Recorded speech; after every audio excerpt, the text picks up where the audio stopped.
Para ano? Magbabayad si Senator Tito Soto para siraan ka? Eh hindi ka naman gano'n kaimportante sa buhay niya, Anjo Iliana. Gaano ka ba kaimportante sa mga Pilipino?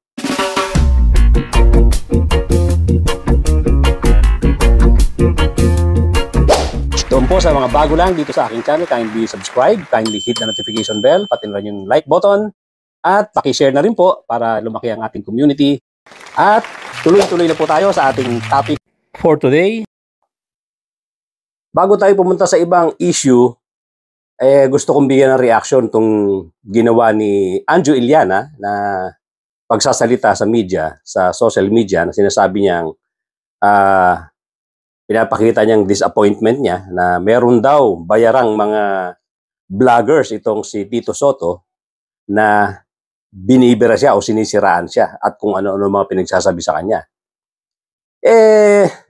Yan ang bibigyan natin ng reaksyon. Unang-una, Mr. Anjo Iliana, may katibayan ka ba para sabihin na itong si Senator Tito Soto ay may mga bayarang vlogger? Kasi ang hirap patunayan yan. Para magsalita ka ng ganyang klaseng mga pananalita na wala kang hawak na katibayan, resibo ika nga, mabigat yan.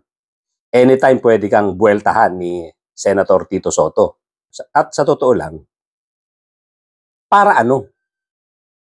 Magbabayad si Senator Tito Soto para birahin ka? Para siraan ka? Hindi ka naman ganun kaimportante sa buhay niya, Anjo Iliana. Gaano ka ba kaimportante kay Tito Soto or gaano ka ba kaimportante dito sa mga Pilipino? Gaano ka importante sa bansang Pilipinas para pag-aksayahan ka ng oras? Kaya itong sinasabi mo na ibubulgar mo na may kabit itong si Senator Tito Soto, of course, tinatanggi niya na yan, itinatanggi na ni Senator Tito Soto yan. Pero assuming, for the sake of argument, na may nalalaman ka na ito ngang si Senator Tito Soto ay nagkaroon ng kabit or merong kabit. Sa tingin mo, yung gusto mong pagbubulgar, yung sinasabi mong ibubulgar mo, yung pananakot mong ibubulgar mo, makakabuti sa'yo at makakasama kay Tito Soto? Tito Sen, gusto mo talaga ng away. Gusto mo, bukod sa kabit mo, sabihin ko kung sinong girlfriend mo sa Itbulaga na girlfriend din ni Bossing. Hindi lang yung kabit mo ang alam ko. Kasi inutos mo sa akin yun eh. Ako lang para sa'yo eh. Pag ako hindi nyo tinigilan, sinabi ko na, bibigyan ko kayo ng 1 linggo na tumigil kayo. Pag hindi nyo ako tinigilan, lalantad ko talaga. Nahihiya lang ako sa asawa nyo, kay Helen. Ano mga apelido ng asawa ni... Kasi nga may edad na eh. Oo. Tsaka kaibigan ko rin yung anak niyang vice mayor. Ayoko sanang gawin ito, pero sila nag-umpisa eh. Sila yung naglalabas ng mga kasiraan sa akin eh. Sabi nga, if you push me kumbaga sa wall at binanatan niya ako ng binanatan, talagang kakanta ako eh. Tito Sen, hindi lang naman yung kabit mo yung alam ko, di ba? Meron kang girlfriend sa Itbulaga habang may asawa ka, Tito Sen. Ano ba naman yan? At talapos. Ano, Tito Sen, gusto mo talaga, Tito Sen, gusto mo talaga ng away? Ito, makinig kayo mabuti. Ha? Alam mo, ayoko nagagalit ako kasi palaban ako eh. Tito Sen, gusto mo talaga ng away? Gusto mo, bukod sa kabit mo, sabihin ko kung sinong girlfriend mo sa Itbulaga na girlfriend din ni Bossing. O yan, sige na, yan na. Alam mo naman dito sa society natin, dito sa Pilipinas, tingnan mo si Erap Estrada. Walang itinatago yan. Ilan ang naging girlfriends niyan bukod sa may kasal siya? May asawa siya at marami siyang kabit, kung tatawagin man natin kabit. Naging presidente pa yan. Si Ramon Revilla Sr., inaamin niya na gaano karaming anak niya. So, ibig sabihin, napakarami ng kabit niyan. Kaya, ang sinasabi ko sa'yo, Anjo Iliana, maghunos dili ka doon sa sinasabi mo na ibubulgar mo itong kabit ni Tito Soto. Assuming nga na meron, sa edad nito ni Tito Soto, sa tingin mo, hindi siya patatawarin ng asawa niya? Sa tinagal-tagal nilang magkasama bilang mag-asawa? Well, of course, masasaktan mo kung totoo man, ha?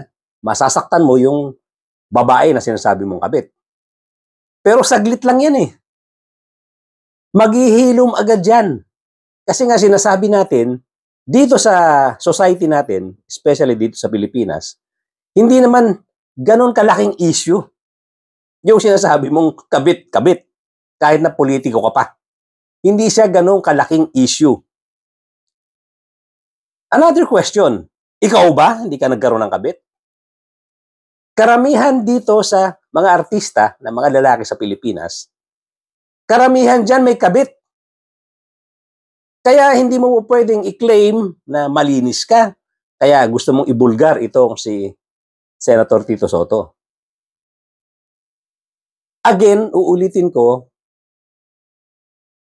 yung gusto mong pagbubulgar, kung meron ka mang ibubulgar, hindi makakatulong sa iyan.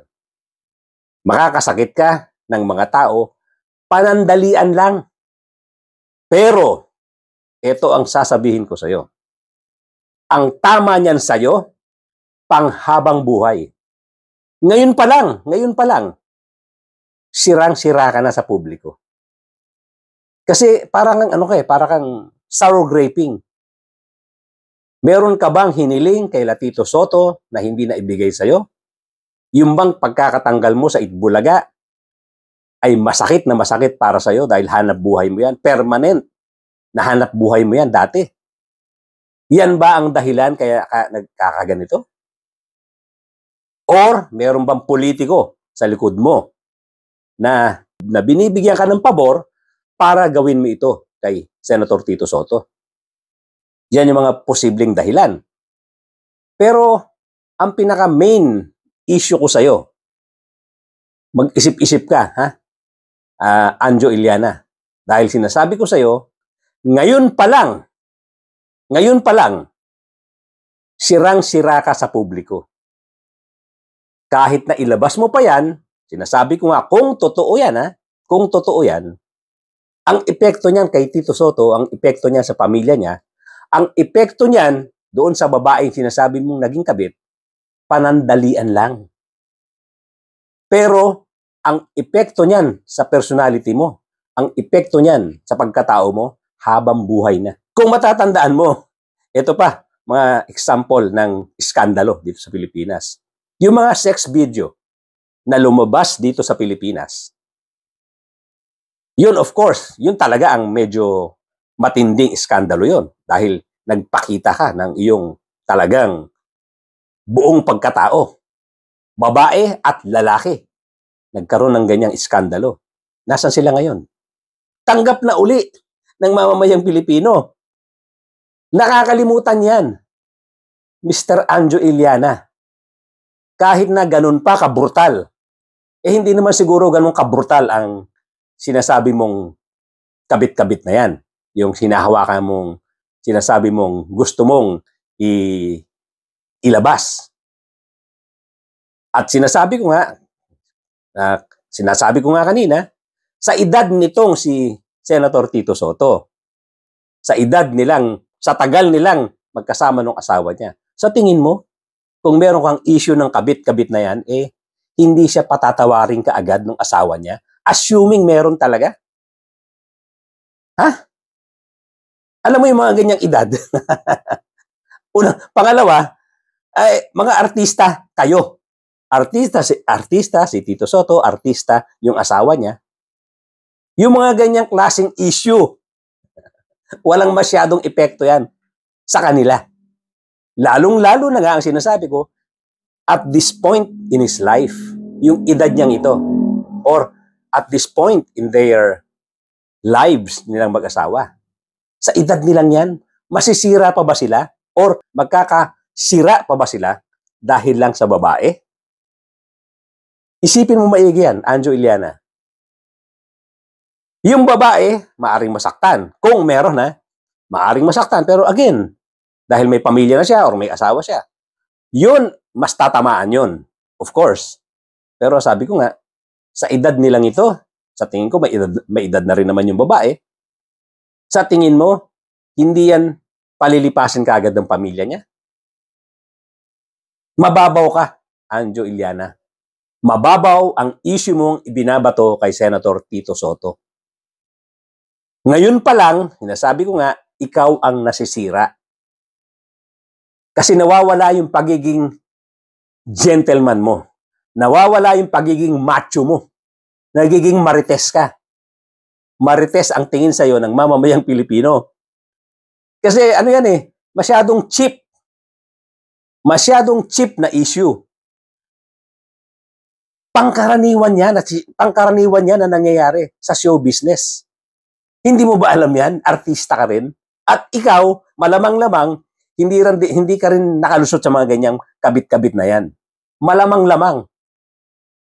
Kaya napakababaw Hindi ko idinidepensa si Senator Tito Soto dahil alam ko naman kayang-kayang depensa ang sarili niya. At ngayon nga sinasabi niya na hindi totoo yan. Whether totoo yan o hindi, again sinasabi ko, ikaw ang nasisira sa pinaggagawa mo. Ikaw ang nasisira sa pinagsasasabi mo, Anjo Iliana. Ang babaw mo, ang cheap mo. At ang hirap ng patunayan na si Tito Soto ay nagbabayad ng mga vloggers, ng mga influencers para lang sa'yo. Sino ka? Nagbabayad si Tito Soto para siraan na siyang taong irrelevant. Irrelevant ka Aanuhin naman ni Tito Soto na na pakialaman ka sa buhay mo. Wala siyang mapapala sa'yo, Anjo Iliana. Wala. Lalong-lalo na, ikaw wala na rin namang kumukuha sa'yo sa pag-aartista. Marami nga nagsasabi sa'yo na masakit mang sabihin, laos ka na raw. Kaya bakit pag-aaksayan ka ng panahon ni Tito Soto, gagastos siya para siraan ka, para birahin ka sa social media? Para saan yun? Irrelevant ka sa buhay ni Senator Tito Soto. Lumalabas tuloy na ikaw ay nag-iingay lang para mapansin. Nagpapapansin ka lang. Kaya ulitin ko sa'yo, Anjo Iliana, yung sinasabi mong yan, ngayon pa lang, ikaw na ang sumira sa sarili mo. Hindi mo masisira ang isang tao, lalo na't nasa show business, yung mga issue ng kabit-kabit. Dahil siguradong ikaw meron din yan. Or nagkaroon ka rin yan. At uulitin ko uli, walang dahilan para gumastos si Tito Soto sa mga vloggers, sa mga social media people para siraan ka. Wala siyang pakinabang sa'yo, Anjo Iliana. Nakakatawa ka. Hanggang dyan na lang po muna mga kapatid, mga kababayan. Thank you so much for joining me today. Magkakaroon pa tayo ng isang talagang political issue na. At hindi ko lang matiis hindi magkomento rito dahil ganyan pala kababaw mag-isip itong si Anjo Iliana. Gusto ko lang magkomento tungkol sa pagkatao niya. Anyway, again, ladies and gentlemen, sa mga bago lang sa aking channel, kindly subscribe, kindly hit the notification bell, pati na rin yung like button. Mag-komento po tayo. Parating natin kay Anjo Iliana na hindi maganda yung kanyang ginagawa. At pakishare po natin ang ating video nang sa ganon, lumaki ang ating munting channel. Thank you so much once again, ladies and gentlemen, at magkita-kita po tayong muli.